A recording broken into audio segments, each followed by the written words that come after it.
Okay, to tell me about Malvern Books. Though I used to live in this neighborhood, I didn't know about your bookstore, so this is a happy occasion for me. I'm so thrilled to have a bookstore that has such a great poetry library. It's a rare treat. I'm going to read some new poems that are set in Italy, where I used to live. My favorite park in Rome is called the Villa Pamphili. And there's something about the parasol pines in the park that always says Italy for me. So I went there last summer, I took photographs of it, and I just meditated around the trees. And this is the poem that came out of that. The Pines of the Villa Pamphili. Let me take you to my bodacious roll call of pines, a whole green legion of them. Colossal parasols, quelling sentinels. In the Villa Pamphili, they loom above July paragraphs of purple blooms, these salient but patient titans of probity, couriers that seem capable of revealing time out of mind keys. Listen when the wind balks, their keen caesura is the cool hush of a Roman well's rain-softened stone. And when the breeze gusts once more through this sublime Gulliver-sized army, it's a mordant one that suggests even Odysseus had to forsake his vintage sea and glistening Ithaca. Like tallow-pale Eurydice, betrayed by a glance, he became one of death's possessions. Yes, wind voice in the Villa Grove, brisk telltale wind. To be brutally honest, our love for the bracing earth's hard to pass up pines, consoling blossoms, and conveying seas will never save us from exodus, transport from this world. Though all the while the locomotive gloom-banishing blackbirds, ensconced in the brilliant choir stalls of cosmos, keep insisting, here, here.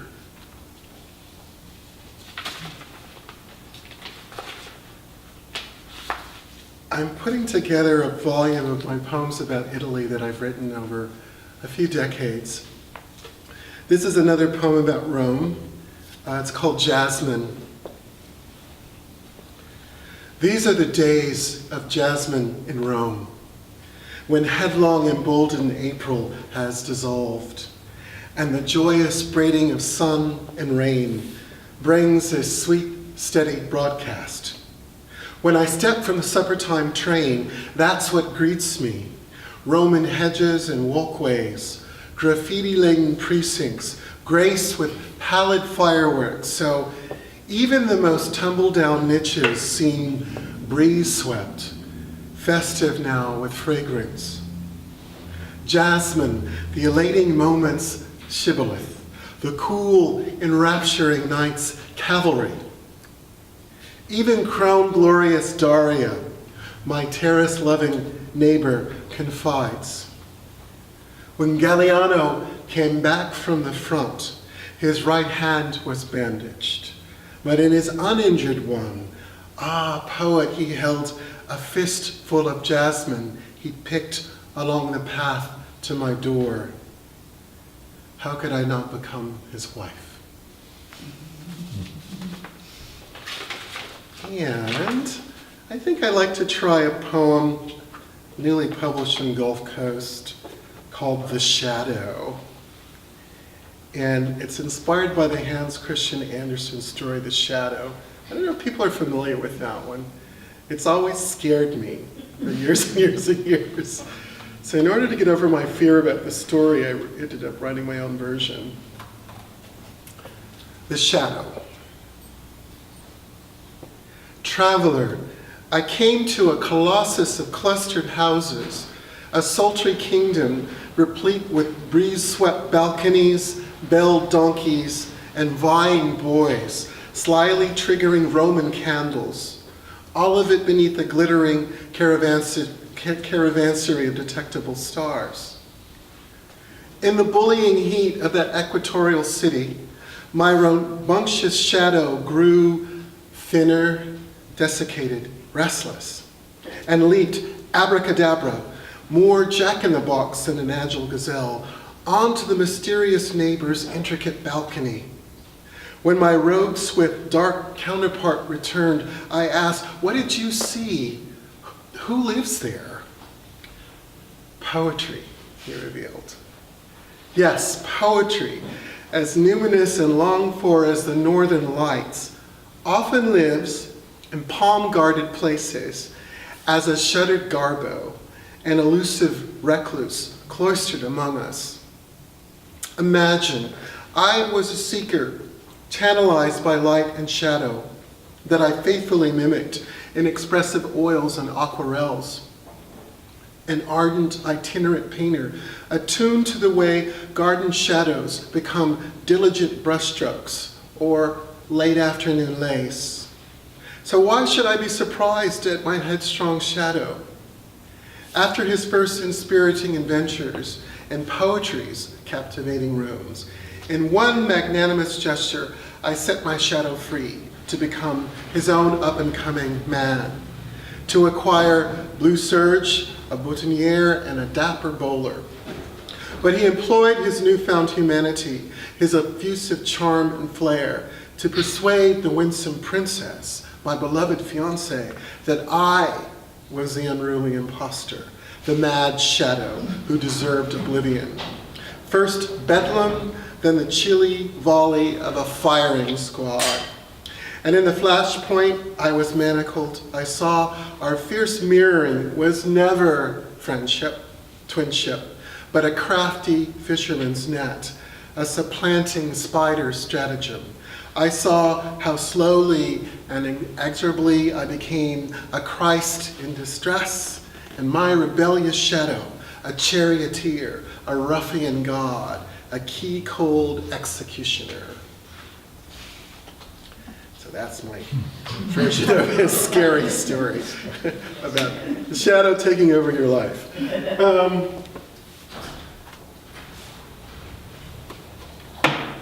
Because it's almost Black History Month, I'm going to read my most famous poem, which is inspired by, I saw the documentary Eyes on the Prize about the Civil Rights Movement, and this is a poem that's dedicated to Elizabeth Eckford, who was one of the students who helped desegregate the high school at Little Rock in Arkansas in 1957, which was the year that I was born. It's called Soul Make a Path Through Shouting.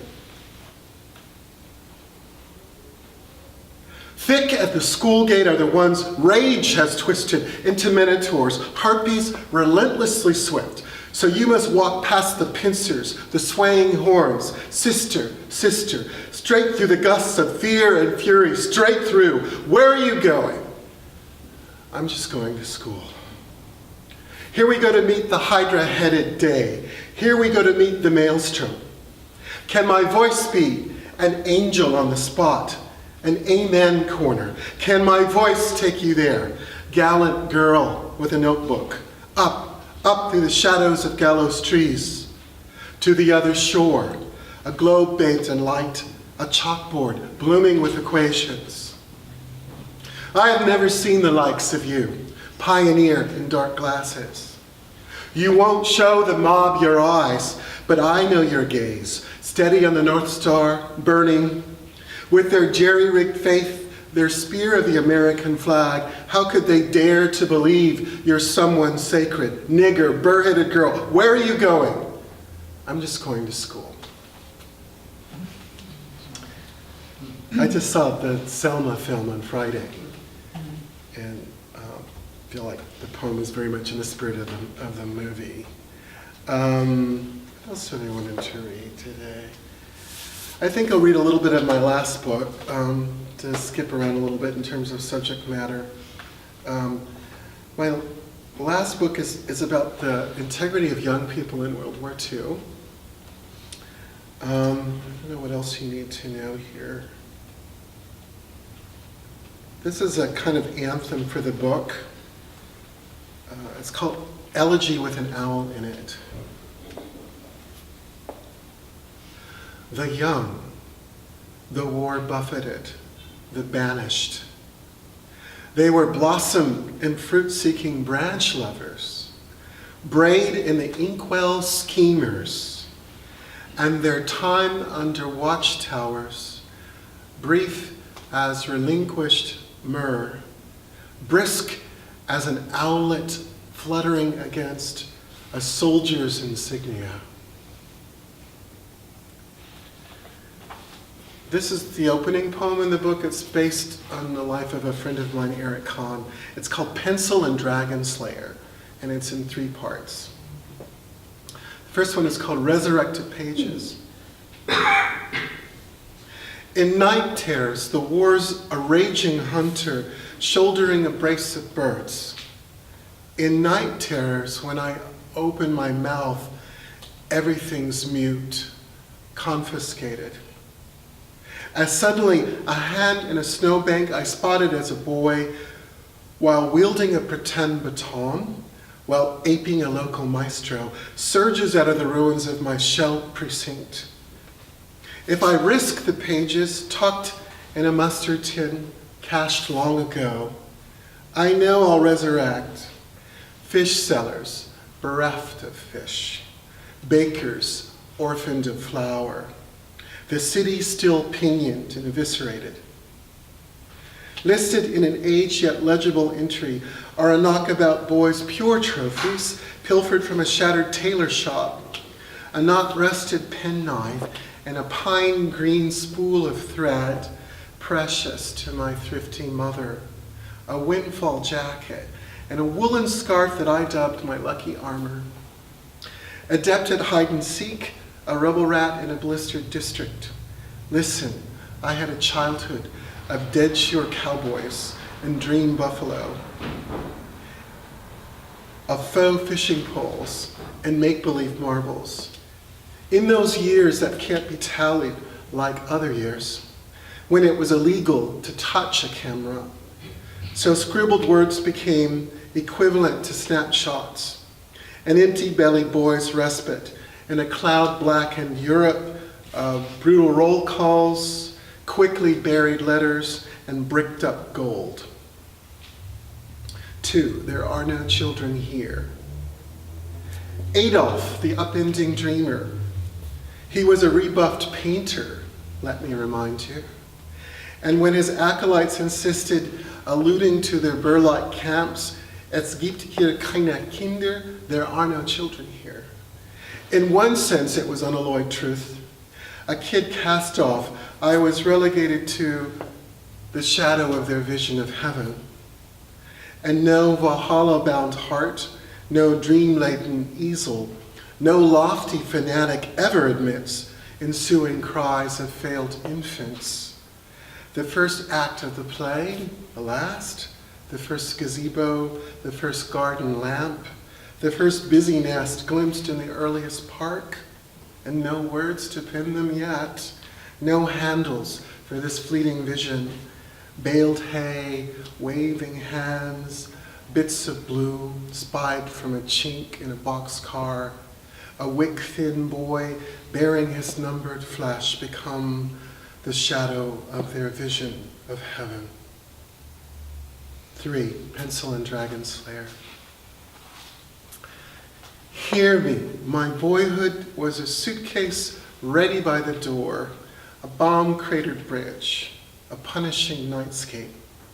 If I declared, when I was a child, I had no childhood, as Chekhov once lamented, well, it wouldn't be entirely true. Beyond my imperiled father's desperate briberies and forgeries, there were moments when a blasted maple branch was magic, when my filched coat seemed benevolent as a beekeeper's veil, inviolate against the fierce swarm of the first weeks of occupation. Mornings when I imagined a clear-eyed boy with hoarded paper and a scavenged pencil might prevail in secret as an invisible dragon slayer and live to become a whistling but able street sweeper, a matinee gangster or buccaneer. Someday, when the famed and fiery world became the world again. And I'll read one more poem.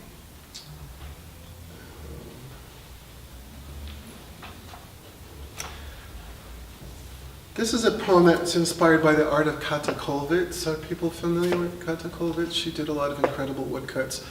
And her main theme was motherhood, mothers and children. You can see her work in there's a museum in Berlin and a museum in Cologne. And I was thinking of her a lot when I was writing this poem. It's called A Great Beauty.